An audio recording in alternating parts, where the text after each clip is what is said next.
Nah, senyum itu Pak Haji mengajarkan senyum 41 kali dan per senyum itu 20 detik. Nih Pak Haji Marko, coba praktekkan senyumnya. Ajarin. Perhatiin ya. Yang bisa meraktekin dapat uang bibit. Wow, semangat ya. Perhatiin nih wajahnya nih. Jadi senyum itu kata Pak Haji harus 41 kali pas bangun tidur. Jadi senyum adalah ibadah juga untuk melatih kita untuk wajahnya lebih berseri-seri ya Ustadz.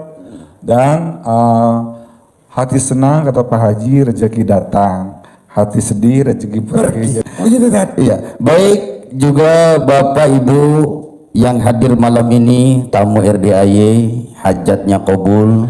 Amin. Dan yang di sana yang melihat tayangan ini, para netizen, sehat selalu, hajatnya kabul, yang sakit diberikan kesembuhan oleh Allah Subhanahu wa taala. Amin ya robbal alamin.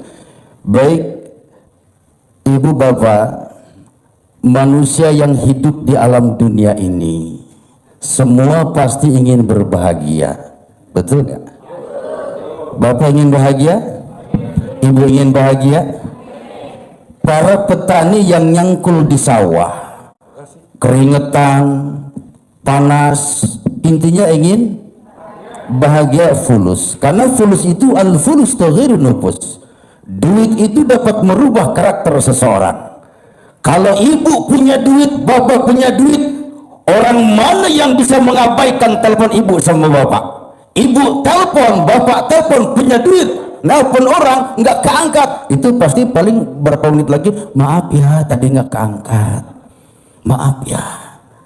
Al-fulus taghirun nufus, duit dapat merubah karakter seseorang. Lalu para petani, para nelayan yang berjuang di lautan menangkap ikan melawan gelombang yang besar, intinya pengen bahagia. Nah, di sini di RDAY Pak Haji mengajarkan bagaimana cara sukses bukan saja dunia tapi nanti jangka panjang dunia akhirat. Apa doanya? Rabbana atina fid dunya hasanah wa fil akhirati hasanah wa qina adzabannar. Pinter doa Anda. Jadi semua ingin berbahagia ya Pak ya. Nah di sini di RDAY Pak Haji mengajarkan bagaimana bahagia dunia, bagaimana sukses dunia dan juga sukses nanti di akhirat. Karena tujuan kita adalah akhirat. Nah di sini Pak Haji mengajarkan apa? Paksakan bangun malam. Bangun malam bukan kencing loh ya. Bangun malam.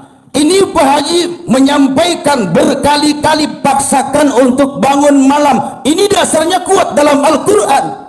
Surat Al-Muzammil. Nah ini surat Al-Muzammil ini surat Makkiyah. Kenapa Makkiyah? Diturunkan di kota Mekah. Itu asbabun nuzul surat Al-Muzammil ya Pak ya. Ketika waktu itu Nabi berdakwah, beliau mendapatkan tekanan, mendapatkan hinaan, cemoohan, cacian, bahkan tipu dari berbagai macam dari kaum Quraisy. Bahkan kata ahli tafsir Ibnu Katsir menyampaikan Nabi itu difitnah habis-habisan. Dengan seperti itu, kondisi semacam itu, Nabi tidur ngambil selimut Pak, ngambil selimut. Lalu turunlah surat Al-Muzammil, ya ayyuhal muzammil, wahai orang yang berselimut, bangun. Tuh sama Nabi, qumil laila illa qalila, salat, bangun salat. Kata bapak, saya bangun tapi kencing doang. Nah setelah bangun salat, terus udah salat Bu, jadi salat walaupun cuma sebentar. Waktunya kapan? Kapan Kang Ginanjar waktunya? Iya, waktunya isfahu ya. Terus awingkum minhu, terus minhu qalila, terus tertila. Tuh waktunya boleh lebih sebagian atau kurang atau lebih dari seperdua. Lalu kita membaca Al-Quran. Nah baca Al-Quran juga ada di dalam surah Fatir ayat 29 ya Pak ya. Bismillahirrahmanirrahim. Innalladzina yatluna kitaballah, ya kan? Terusin. Terus wa aqamus sholata wa anfiqu mimma razaqnahum sirra ala niat. Terus itu surat Al-Fatir. Bacalah Al-Quran, bacalah kitab Allah yaitu Al-Quran, sambil mendirikan salat, infakkan sebagian harta kita. Nah itu kita termasuk orang yang tidak akan merugi. Ini dasar membaca Al-Quran. Nah itu ibu bapak, bangun malam ini dilakukan oleh para ulama-ulama khas. Tahu bapak ulama khas? Ulama-ulama yang sudah setara wali-wali Allah, khasil khas. Ini mengerjakan bangun malam Bu. Bangun malam. Nah itu sebelum kita mandi tuh kita bangun ya. Bangun, setelah bangun sebaiknya kita sapa dulu. Siapa yang kita sapa? Allah. Bagaimana nyapa Allah kita? Alhamdulillahillah. Allah, terima kasih atas segala kehidupan yang telah Engkau berikan. Allah, terima kasih. Tuh, terima kasih Allah. Udah itu namanya afirmasi Bu ya. Positif kepada diri kita. Nah setelah itu kita senyum Bu. Senyum ini Masya Allah dalam hadis juga itu senyum ibadah. Apa kinanya senyum itu hadisnya? Tabassumuka fi adhi wajhika sodako. Wow, Mantap aja. tepuk tangan dong. Sodako itu ibadah. Apa namanya senyum itu ibadah. Nah senyum itu Pak Haji mengajarkan senyum 41 kali dan per senyum itu 20 detik. Nih Pak Haji Marko coba praktekan senyumnya. Ajarin. Perhatiin ya. Yang bisa meraktekin dapat uang bibit. Wow, semangat ya. Perhatiin nih wajahnya nih. Jadi senyum itu kata Pak Haji harus 41 kali pas bangun tidur. Jadi senyum adalah ibadah juga untuk melatih kita untuk wajahnya lebih berseri-seri ya Ustadz. Dan hati senang kata Pak Haji rezeki datang, hati sedih rezeki pergi. Jadi usahain kita harus senyum. Ada trik-trik khusus buat bapak-bapak, ibu-ibu, karena senyum itu kita kerjakan bukan satu malam doang, tapi setiap malam, setiap pas bangun tidur. Kalau kita senyum tanpa trik-trik itu, jadi pas kita bangun lihat bini tidur, kadang-kadang mulutnya kadang-kadang mestinya bagaimana gitu. Terus sebelah kanan lihat anak tidur lagi ngorok juga, lihat foto-foto pengantin mau senyum gimana, udah lama banget, udah 20 tahun lebih gitu. Jadi ada trik-trik yang khusus untuk senyum yang lebih enak lagi dengan cara pernapasan. Salah satunya triknya itu yaitu ada beberapa yang harus kita kerjakan. Salah satunya tarik nafas, tahan, senyum, lepas. Satu, biasanya saya tuh pakai ini tasbih counter yang 10 ribuan itu ya, biar enggak kekurangan, karena kata Pak Haji Dwi kurang, jangan, kalau lebih boleh. Jadi tarik lagi nafasnya, tahan, senyum. Dua, lepas. Tarik nafas, tahan, senyum, lepas. Harus dilepas ya Bu, kalau nggak dilepas nanti nenek-nenek copot. Jadi usahakan darah itu sampai pas tarik nafas itu tahan sampai ke wajah ke sini. Jadi ada selam-selam urat juga buat kita biar tetap awet muda dan berseri-seri. Jadi kalau bisa saya ingin coba ibu yang warna pink ini. Ya ibu-ibu mana? Oke, kita coba. Ada uang bibit dari Pak Haji. Ingat. Mana Bisa ya? Tarik nafas. 1, 2, 3. Tarik nafas. Benerin dulu neneknya, benerin Tarik dulu. nafas. Nenek Tarik. pas-pasin nenek. Tarik. Oke. Tarik nafas. Tahan. Senyum. Jangan dilepas. Tarik nafas, tahan, senyum. Tarik nafas, tahan, senyum.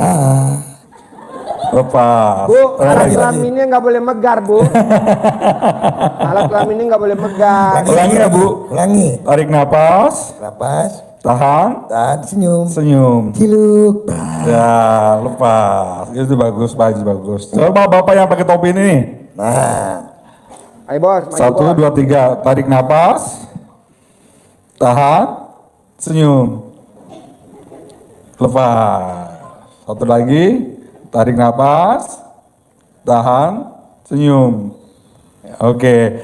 Ini bapak-bapak, ibu-ibu semua juga perlu proses, perlu latihan. Nggak mungkin satu kali langsung jadi. Biasain juga untuk latihan di rumah. Bisa lewat kaca juga atau bisa pas bangun tidur kita langsung latihan. Dan ini juga bisa kita buat orang-orang yang punya hajatan. Kadang-kadang kita salaman udah bete gitu dan gitu. Jadi apalagi nggak ngasih amplop ya. Jadi harusnya beda gitu. Jadi kalau ada yang udah pas salaman gitu, kita tarik napas, senyum, makasih ya, makasih gitu. Walaupun amplopnya kagak ada nih, mana dompet ya gitu. Jadi usahain tetap kita ada triknya sendiri. Seperti kita mau dipoto, atau kalau untuk dunia model itu kalau mau dipoto itu Senyum. matanya diisi, mata isi artinya ditahan, tahan senyum. Kalau enggak senyum biar, karena kalau kita dipoto itu tanpa nahan napas, ambil napas itu matanya itu nggak hidup. Jadi harus diulangi. Makanya kata fotografer, matanya diisi, mata diisi. Karena pas Bapak tarik napas, senyum, tahan, mata kelihatan. Kita tuh mata itu berasa berbinar-binar gitu, Pak. Pak Haji, saya udah latihan, pasti bapak-bapak ibu-ibu ini pasti bisa nyoba di rumah, latihan di rumah, dan pasti semua hajat dikabul. Amin. Ya. Tepuk tangan dong, luar biasa. Baik. jadi Ustaz, Tadi itu di jadi Ustaz, enggak semata-mata Rasulullah mengatakan tabassumuka fi wajhi akhika sodako. sodakotun kalau tidak ada manfaatnya. Iya. Kalau tidak ada faedahnya tersenyum. Menurut yang Ustaz ketahui, di samping membuat hati gembira, membuat hati menjadi lega, orang pun suka melihat wajah kita kalau tersenyum, apalagi Ustaz. Dari kesehatan Bu ya. Nah baik gini, kita dari bangun malam Bu ya.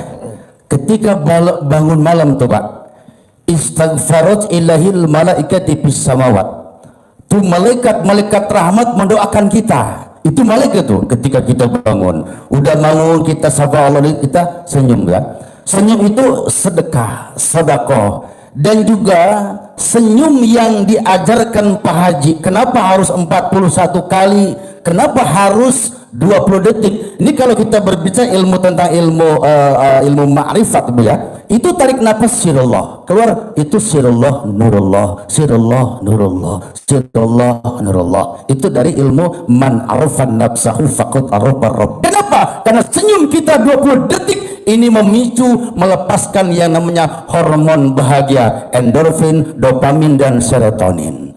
Nah, apa itu endorfin? Itu hormon bahagia. Mereka itu Bu, itu tiga-tiga itu sebuah zat yang ada di otak manusia itu. Ketika kita senyum yang dipraktekkan sama Pak Haji Marco, itu memicu, melepaskan endorfin, dopamin dan serotonin. Itu semua memberikan kontribusi kepada tubuh kita. Endorfin menghilangkan rasa nyeri. Tuh, paham? Menghilangkan rasa nyeri, menghilangkan stres. Dopamin dia menjaga ini supaya kita jangan gampang putus asa, membangkitkan dia semangat luar biasa. Serotonin itu masuk ke wilayah hati, jadi memberikan aura bahagia, aura senang. Kita senang, kita bahagia, maka terbukalah pintu rezeki dari berbagai macam arah. Tepuk tangan dulu. Oh, itu senyum yang diajarkan sama Pak Haji. Ustadz kalau perlu pas lagi mandi pun yang pakai air pandan sambil tersenyum juga kali ya. Iya, senyum. Bagus juga kan. Senyum juga. Iya. Nggak apa-apa kan Ustadz ya? Tersenyum. Nggak apa-apa dong. Ini bangun tidur ya Kita kan kita. bangun tidur kan bangun tidur Iya, kita senyum. alhamdulillah tersenyum kemudian kita mandi. Iya. Nah, di dalam kamar mandi kita mandi boleh nggak senyum? Boleh Nah, kita senyum sama cecak juga boleh. Nah itu senyum, ya senyum. Itu Masya Allah. Jadi ketika ibu bapak senyum, makanya paksakan untuk senyum, itu mengobati berbagai macam penyakit lahir maupun batin. Karena ketika kita senyum, itu lepas tuh yang namanya hormon bahagia, endorfin, dopamin dan serotonin. Itu hilang penyakit itu, ya Pak ya. Nah setelah senyum Pak, mandi kita Pak, ya Bu, mandi malam. Mandi malam ini terapi juga Pak. Mandi malam itu terapi, jadi melenturkan apa harap. Lalu penyakit-penyakit itu juga hilang Pak dengan mandi malam itu. Mandi malam itu Pak dilakukan oleh ulama-ulama salafus soleh. Nih saya cerita ya Pak ya. Ini biar pas, biar yakin kita mandi malam walaupun kita dingin. Nah jadi Pak Haji ini memberikan ini ada dasarnya semua. Dasarnya sangat kuat. Pak, saya punya guru. Guru ada 3 ya Pak ya. Guru fikih, guru murabi, guru mursyid ya Pak ya. Tuh. Jadi guru saya menganjurkan kepada seluruh ikhwan, seluruh muridnya, seluruh santrinya untuk mandi jam 00 atau lewat jam 00 mandi malam. Nah guru saya ini kata guru saya Pak ya punya guru namanya Syekh Ahmad Syahibul Wafat Tajul Arifin. Syekh Ahmad Syahibul punya guru namanya Syekh Abdullah Mubarak bin Nur Muhammad. Syekh Abdullah punya guru namanya Syekh Tolha. Syekh Tolha punya guru Syekh Ahmad Khatib Sambas. Syekh Ahmad Khatib Sambas berguru kepada Syekh Samsudin. Syekh Samsudin berguru kepada Syekh Muhammad Murad. Syekh Muhammad Murad itu berguru kepada Syekh Abdul Fattah. Syekh Abdul Fattah berguru kepada Syekh Utsman. Syekh Utsman kepada Syekh Abdul Rahman, lalu kepada Syekh Abu Bakar, kepada Syekh Yahya, kepada Syekh Hisamuddin, kepada Syekh Waliyuddin, kepada Syekh Nuruddin, kepada Samsudin, kepada Syekh Muhammad Al-Hatta, kepada Syekh Abdul Qadir Jelani, kepada Syekh Abu Sa'id, kepada Syekh Abu Hasan, kepada Syekh Abdul Farajid Turdusi, kepada Syekh Abdul Wahid At-Tamimi, kepada Syekh Abu Bakar Shibli, kepada Syekh Junaidi Al-Baghdad, kepada Syekh Siri Sakoti, kepada Syekh Marufil Karfi, kepada Syekh Hasan Ali bin Musa, lalu kepada Syekh Imam Musa, kepada Ja'far Sadiq, lalu kepada Imam Bakir Zainal Abidin, kepada Husain, kepada Ali kepada Nabi Rabbul Ijazah Allah Subhanahu wa taala. Seluruh ulama menganjurkan mandi jam 00. Masya Allah. Tepuk tangan dong. Apal Ustaz ya. Jadi Ustaz dulu, Ustaz apal. Itu wali-wali Allah dari guru saya itu sampai ke Nabi. Sangatnya jelas, musalsal menyambung. Jadi apa yang disampaikan Pak Haji bangun malam, senyum, mandi, itu bukan omong kosong. Ini yang dilakukan oleh ulama salafus saleh, ulama-ulama yang akhir. Tuh mandi malam, ya Pak ya, jelas. Lalu mandi malam digabungkan tuh dengan mandi pandan, ilmu kearifan lokal. Pandan itu Pak, dia senyawa, dia itu mengandung antioksidan Pak. Itu bisa ngobatin penyakit kulit. Nah ibu yang punya penyakit kurap misalkan, punya kurap ibu, kesrek. Ustaz ngomong kurap kesini dari tadi bukannya kesrek kesini juga. Itu senyawa antioksidan Bu, penyakit kulit itu hilang Bu, mencegah stres. Dan aroma pandan itu menghilangkan energi negatif, mengundang energi positif, melepaskan vibrasi yang baik. Itu yang namanya mandi pandan. Wangi kita Pak tuh, filosofi pandan tuh, oh ya, digabungkan tuh, ya jelas. Nah terus tuh kita udah mandi itu seger, tambah air pandan, udah mandi misalkan bapak mandi, ibu mandi ya, mandi tuh mau sholat taubat misalnya Pak ya, belum tahajud taubat dulu. Ternyata nanya Ustadz, gimana Ustadz ya setelah mandi kok saya ngelas istri kayak ngeliat seblak gitu kan. Udah mandi pengen nyeblak dulu sama istri, boleh nggak Pak Haji Marko? Boleh. Mandi lagi. Ntar belakangan itu. Oh ibu ya, Ingat, gimana? jangan suka nyindir saya. Begitu mau Karena kan sholat. pernah nanya Bu, nanya sama saya nih Pak Haji Ginanjar, katanya kalau habis mandi boleh nggak Ustadz saya nyeblak, katanya bilang gitu. Iya. Ya tanya mah Pak Haji Marko langsung, boleh nggak nyeblak katanya. Karena waktu itu mandinya bareng saya. Bareng. Itu namanya sesebelakan hatena. Seblak. Ya Bu ya. Tuh udah mandi bersih ya Bu ya, Masya Allah itu bersih tuh. Kita salat taubat dulu Pak. Salat taubat kita.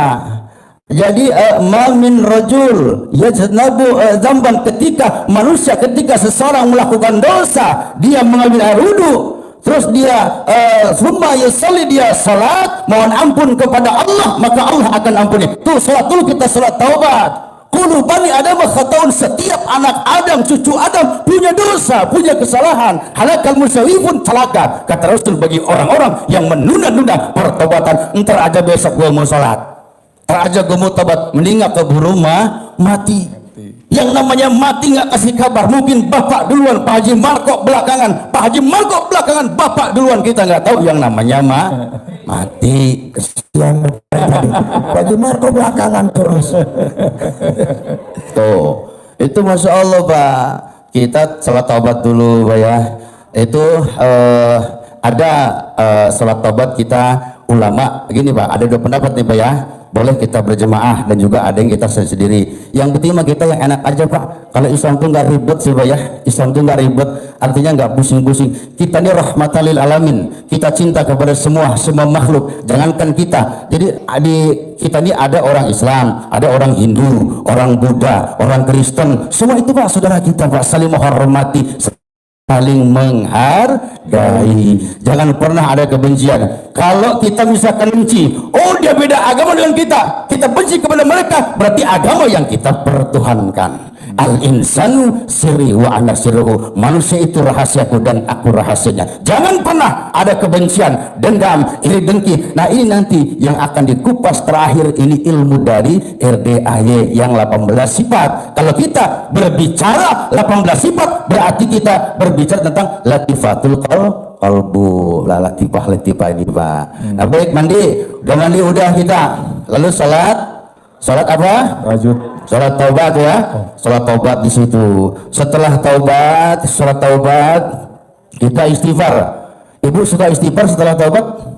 Apa istighfarnya coba? Astagfirullahaladzim, La ilaha illa anta subhanaka inni kuntu minadz zalimin.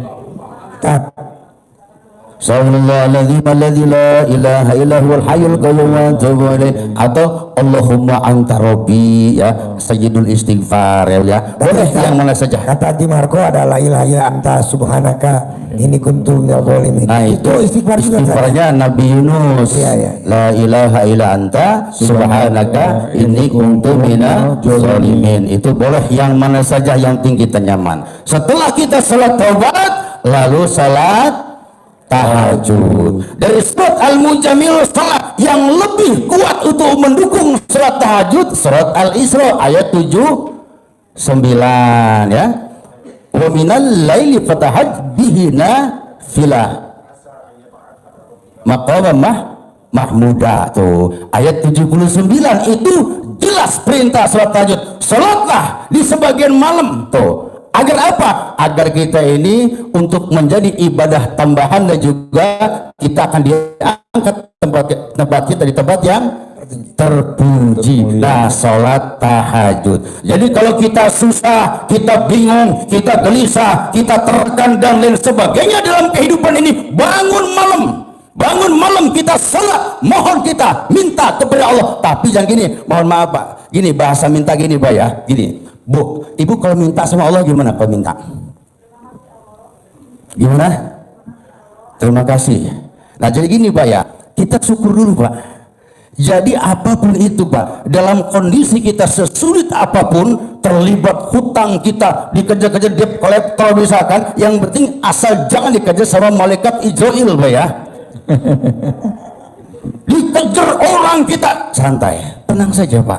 Kita punya Allah. Kita punya Allah. Jadi ketika kita berdoa itu ya, doa kita minta sama Allah. Jadi gini Pak, jangan kita ya Allah, saya minta rezeki ya Allah. Nah seolah-olah kita tidak pernah dikasih. Nikmat Allah itu kalau kita itu nggak bisa kehitung. Wa in ta'udhu ni'matallah la tusuha, nggak kehitung Pak. Allah memberikan napas-napas ini gratis, Allah memberikan ginjal gratis, melihat pandangan ini gratis, semuanya gratis. Makanya nikmat Allah itu nggak bisa kehitung nilainya. Kita gitu aja sudah ngeluh kita. Nah kalau kita bilang Allah, ya Allah, saya ya Allah susah, itu susah Pak. Ya Allah, sembuhkan saya ya Allah dari sakit. Ya kita sakit terus Pak. Doa itu energi Pak, melepaskan frekuensi, melepaskan vibrasi, itu doa. Walaupun kita sakit, ya Allah, saya bahagia, saya sembuh, seolah-olah kita udah sembuh. Paham nggak Ibu? Jadi itu mendorong kekuatan bawah alam sadar kita Pak. Jangan kita doanya ngeluh. Nah kalau kita doa ngeluh, menghina Allah, tidak harus menginjak Al-Quran, besok kita nggak yakin pada Allah, sudah menghina kita kepada Allah. Tuh Pak, jelas? Jelas. Halo? Halo? Halo. Terus nggak ini? Terus nggak? Terus. Karena tukang parkir terus. Jadi dalam keadaan sakit kita seolah-olah sudah sembuh gitu. Sudah sehat.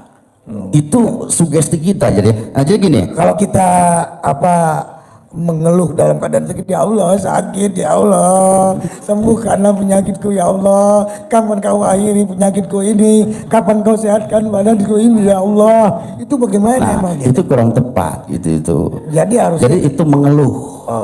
Doa itu frekuensi keinginan yang itu kita lepaskan. Jadi doa itu frekuensi kita lepaskan, vibrasi yang kita lepaskan, energi yang kita lepaskan. Kalau ya Allah saya sakit nggak sembuh nggak sembuh. Enggak. Jadi tetap dalam kondisi apapun, alhamdulillah, terima dulu tuh kita. Contoh begini, Bu, Ibu misalkan nih, Ibu saya kasih apa ya? Saya kasih, Bapak saya kasih kopi ya. Saya kasih kopi. Kopi itu misalkan asin ya, asin. Bapak buang itu kopi itu.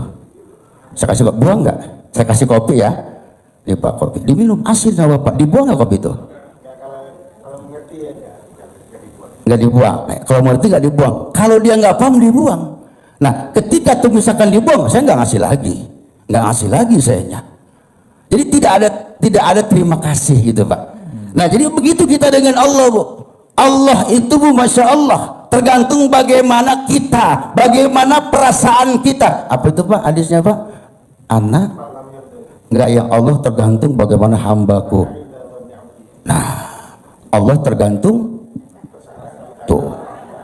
perasaan kita. Jadi kalau perasaan kita sakit. Jadi tergantung bagaimana kita. Inna khairan fa khairan. Jadi kalau kita baik ya Pak ya, inna khairan fa khairan. Kalau kita baik nih, prasangkanya itu pasti baik. Tapi wa inna syarran fa syarran, kalau kita buruk prasangkanya itu buruk hasilnya. Jadi tergantung bagaimana prasangka kita tuh dengan Allah. Jadi minta, ya Allah terima kasih. Lagi nggak punya duit nih, lagi banyak utang, terus kita harusnya terima kasih saja. Terima kasih.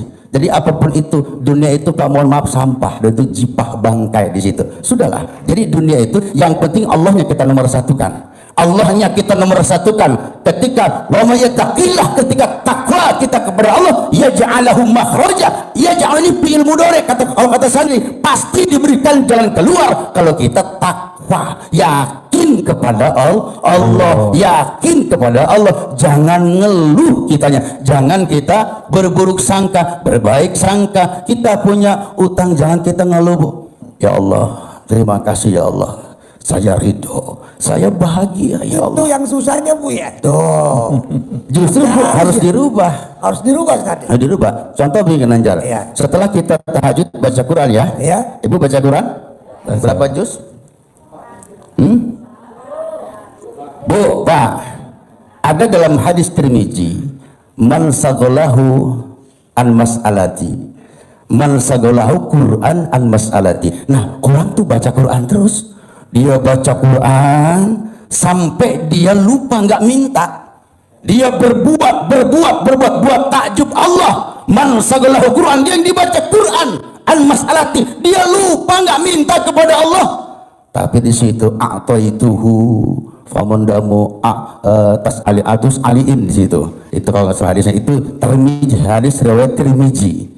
Jadi Allah memberikan di atas permintaan kita. Man sagalahu Quran, orang yang membaca Quran an mas'alati, dia tidak minta kepada Allah, itu Allah justru akan memberikan kepada kita di atas permintaan kita. Nah, bahkan justru sebaliknya, kalau kita minta belum dikasih sama Allah, nggak dikasih. Contoh gini, ya Allah, kita baca Quran pengen kaya misalkan, doa itu pasti dikabul Pak, cuman lu kan kemarin buat dosa, lu kan kemarin jengkel sama orang, lu kemarin iri sama, nah kasih tuh pahalanya itu Pak. Lu kemarin mitnah orang, tuh dikasihin tuh pahalanya ke situ tuh. Itu doa selalu dijabah. Tapi kalau kita berbuat dan berbuat, bahkan Allah akan memberikan kepada kita di atas permintaan kita. Ada Bu ulama Gus Baha, tahu Gus Baha?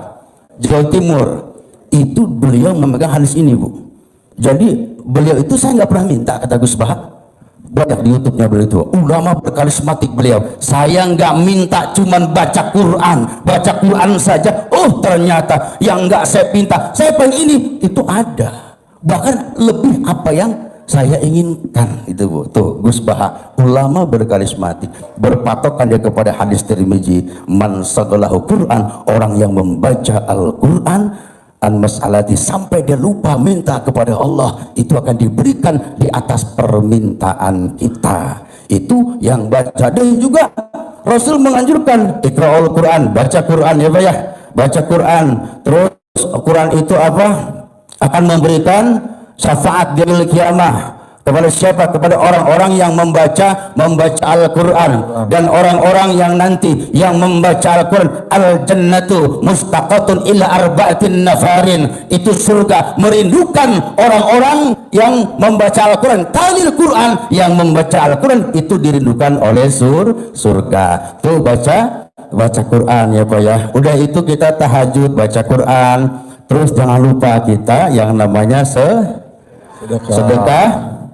sedekah subuh. Pak Haji menganjurkan paksakan.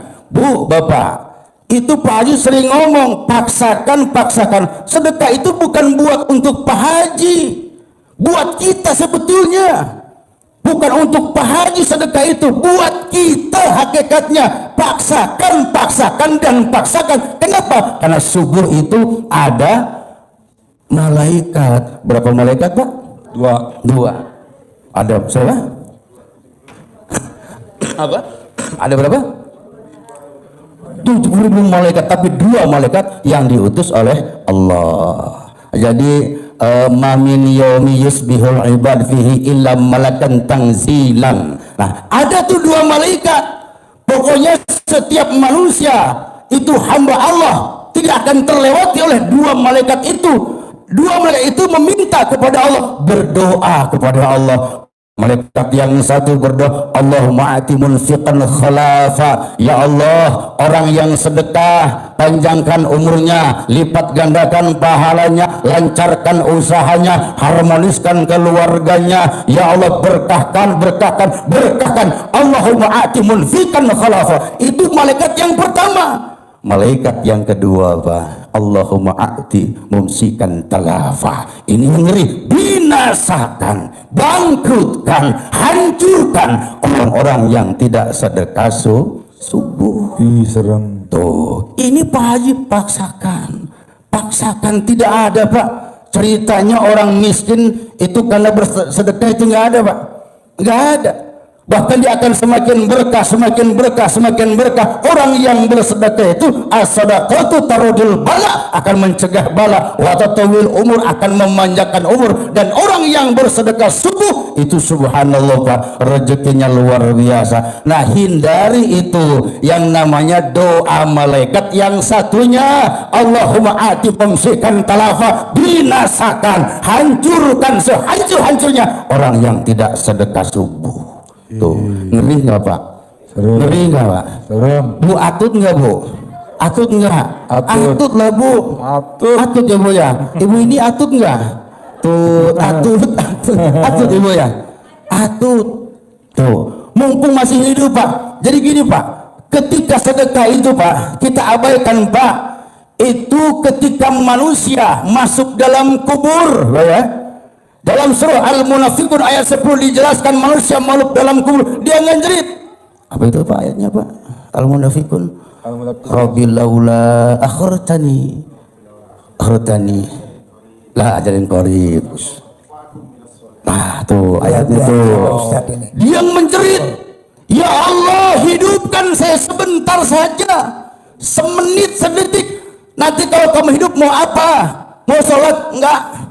Mau ngaji? Enggak. Mau kawin lagi? Enggak. Mau apa? Mau sedekah. Mau sedekah." Dia minta dihidupkan oleh Allah sebentar saja dia untuk bersedekah. Kata malaikat, "Udah lambat lu kemana aja dulu? Tuh Pak Haji Dwi dulu ngingetin lu terus. Tuh Pak Haji Dwi ngingetin lu terus, lu kemana lu?" Kata malaikat, "Lu udah mati sekarang pengen hidup lagi." Tuh dia menjerit pengen dihidupkan kembali, akan saya sedekahkan harta di jalan Allah orang yang sudah mati. Mandhalal qabra, ketika manusia masuk dalam kubur bila zadin, tidak membawa bekal, maka aduh mengerikan luar biasa di alam kubur sampai hari kiamat. 1000 tahun kita di alam kubur, 1 juta tahun, 1 juta tahun kita di alam kubur. Kalau dunia cuma sebentar, paling 60, 70, 80, 90. Kalau sudah umur 90, hayang mahayang tapi leles. Hayang mahayang tapi leles. Tahu itu segitu doang umur kita Pak. Nah, sedekah subuh ya Pak ya. Tuh, itu sedekah itu Pak, itu bahan bakarnya Pak. Kita itu untuk menopang tuh hajat kita. Itu sedekah tuh, Masya Allah. Sedekah subuh, lalu sedekah Jumat berkah ya Pak ya.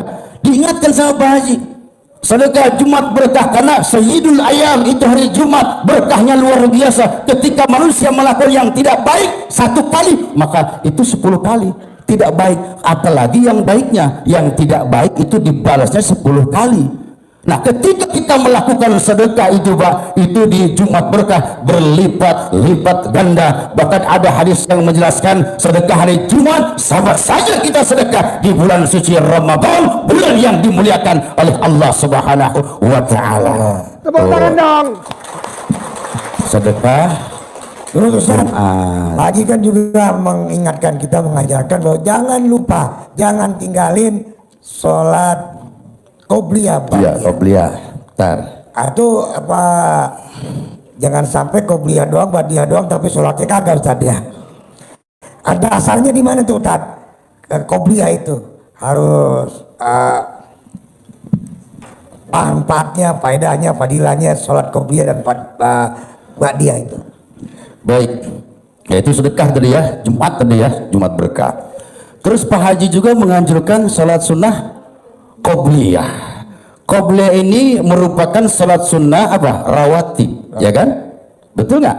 Betul. Nah, sholat sunnah rawatib yang mengiringi fardu yang 5. Ketika kita sholat qobliyah, ba'diyah, ini untuk menambah kekurangan kita di sholat fardunya, mengiringi sholat fardunya. Dan orang yang mengerjakan sholat qobliyah dan ba'diyah akan dibangunkan gedung di surga oleh Allah, jalannya dimudahkan oleh Allah, dirahmati oleh Allah, dicintai oleh Allah Subhanahu wa ta'ala. Bahkan yang lebih hebat Bapak Ibu, ada hadis yang menjelaskan Bukhari Muslim, ketika kita sholat qobliyah dan ba'diyah itu setelah zuhur, itu man hafidhu ala arba'a raka'atin qabla dzuli arba'a wa ba'daha haramallahu 'alan nar. Orang yang salat qabliyah sebelum zuhur 4 rakaat 2-2, sudahnya 4 rakaat 2-2, maka haramallahu 'alan nar, diharamkan kita masuk neraka. Amin ya rabbal. Luar biasa dahsyatnya Ustaz. Dahsyat. Sekarang saya tanya, iya dahsyat luar biasa. Bagus nggak sholat qobliyah ba'diyah? Bagus. Bagus. Bahkan ada ulama dari Banten, Kiai Abdurrahman namanya. Ketika kita dawam sholat qobliyah subuh 41 hari, kata beliau, kalau nggak kaya ludahin muka saya, katanya. Ngomong begitu Bu. Itu ulama Banten. Yang penting continue, istiqomah 41 hari, 41 subuh kita sholat sunnah ba'diyahnya. Kalau kamu nggak kaya, ludahin muka saya. Itu kata beliau. Tapi jangan putus-putus. Tuh, ya Bu ya? Ya Pak, itu sholat sunnah qobliyah. Udah itu sholat subuh tuh Pak. Awas, jangan sampai qobliyahnya kita sholat, tapi subuhnya nggak sholat. Karena begini, ada ulama yang jelaskan Bu, kitabnya juga ada. Ketika manusia mengenteng-entengkan perintah Allah, nih Pak Haji, sholat tepat waktu, itu bagus apa enggak Pak? Bagus enggak Bu? Pak Haji merintahkan sholat tepat waktu, karena orang yang mengenteng-entengkan sholat, meninggalkan sholat, satu kali dia meninggalkan sholat subuh, mengenteng-entengkan sholat, itu dari dimasukkan dan neraka jahanam selama 60 tahun Pak. Satu kali Pak. 1000 tahun di alam dunia, 1 hari di alam akhirat. Itu 60 tahun kita dimasukkan dalam neraka jahanam Pak. Tuh, satu kali.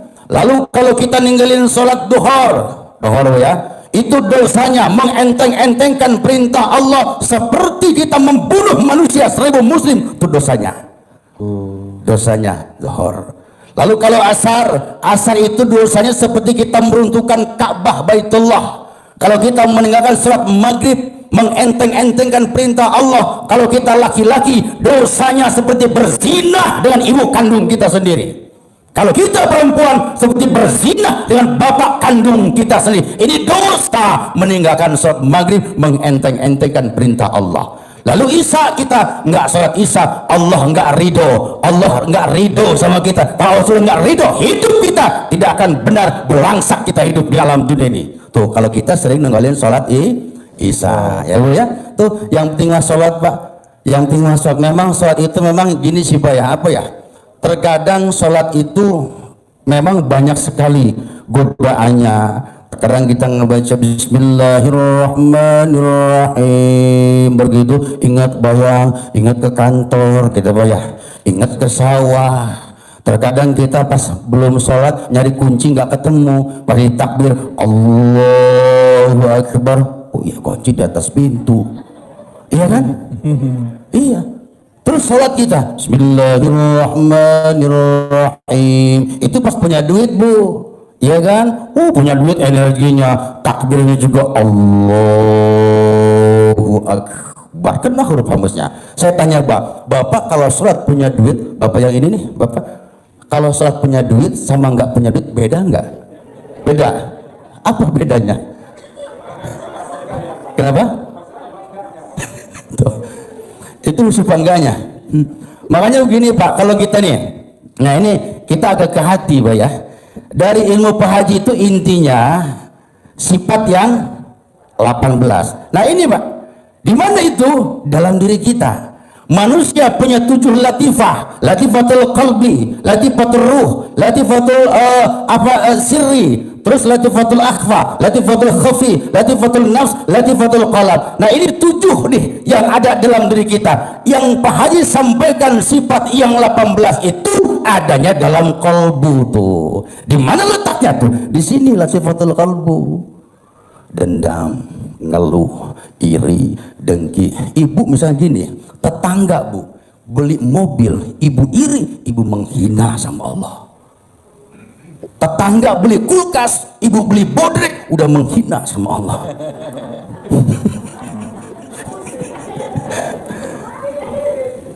Tapi kalau iri untuk kebaikan boleh Ustaz? Kebaikan apanya? Iri kebaikan. Untuk boleh kebaikan Ah, Mas. saya harus seperti dia. Dia punya mobil, saya juga akan seperti Iya pasti. punya mobil juga. Ini Haji Ya. Marco kabul, saya harus kabul. Nah begitu. Haji Marco cair, saya juga harus cair. Kalau tetangga beli Pajero, kita jangan beli Panadol ya. Tetangga beli Pajero, kita masuk UGD ya Pak ya. Tetangga punya mobil, alhamdulillah ya Allah, segala puji bagi Engkau ya Allah telah memberikan. Bu, masya Allah, nggak lama kita punya kok Bu. Nah ibu yang punya utang, punya masalah, punya, terus berjuang baca Quran karena Allah. Jadi jangan pernah gini Pak, jangan pernah kita ini mengingat hajat, bisa nggak Pak? Jadi gini, jangan kalau yang kita ingat hajat, berarti hajat itu yang kita pertuhankan Pak. Itu yang kita pertuhankan. Itu namanya, contoh gini aja Bapak, saya mau kerja nih, kalau anak bini gua nggak kerja, gua kasih, apa namanya, nggak makan, itu sudah syirik khafi Pak. Awas, hati-hati ucapan. Saya kerja, kalau nggak kerja anak bini gue sampai ngasih makan, itu sudah syirik khafi, Pak. Itu pengkajian tauhid ya, Pak, lebih dalam, Pak, lebih dalam. Memang lu yang hidupin, lu mati juga bisa makan tuh. Allah yang bertanggung jawab. Allah yang bertanggung jawab semuanya. Wallahu akhrajakum min butuni ummatikum la ta'lamuna syai'a. Ketika Allah mengeluarkan kita dari rahim ibu kita, la ta'lamuna syai'a, enggak bawa apa-apa, Pak. Allah berikan penglihatan, pendengaran dan hati la'alakum tashkurun, agar kita bersyukur, bersyukur dan bersyukur. Kalau kita bersyukur, dalam surat Ibrahim dijelaskan la in syakartum la azidanakum, ditambah nikmatnya, Pak. Tuh syukur aja kita. Udah syukur kepada Allah ya, Pak ya. Tuh kalau kita hati, Pak, bersihkan tuh. Bagaimana caranya? Jangan kita benci sama orang, jangan iri sama orang. Ibu baca Quran karena Allah ya, Bu ya. Karena Allah.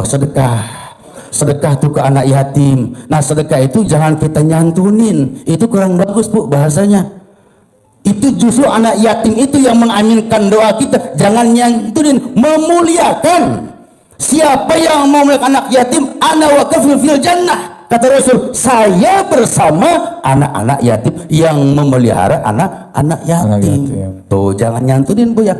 Buat seneng, buat bahagia tuh anak yatim, buat tertawa tuh anak yatim, buat gembira anak yatim tuh. Pak Haji Marco digendong anak yatim, emaknya juga digendong. Tuh. Anak yatimnya digendong, emak yatimnya dibopong. Kalau saya malah digendong sama anak yatim. Karena gedean anak yatim. Ya, Bu ya. Jadi baca Quran harus karena Allah ya, Pak ya. Pokoknya Bapak, kalau misalkan Bapak melakukan apapun sudah karena Allah, jangan berharap, Pak. Allah itu tahu, Pak, tahu dengan kita. Artinya kita udahlah, kita berbuat saja, berbuat dan berbuat. Allah pasti akan balas. Justru sebaliknya, kalau kita meminta itu lama, Pak, lama. Coba buktikan.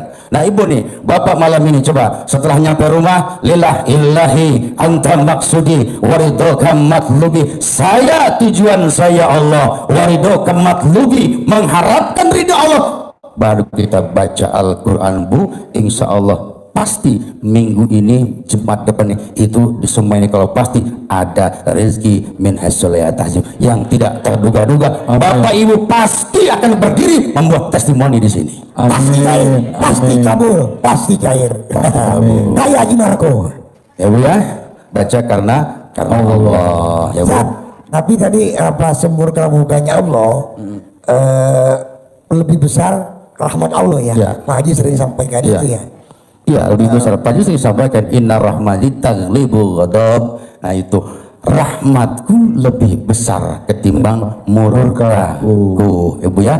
Yang jelas, Ibu, kita dalam kondisi apapun jangan bingung. Kalau kita bahagia, rezeki akan datang. Kita senang, rezeki akan datang.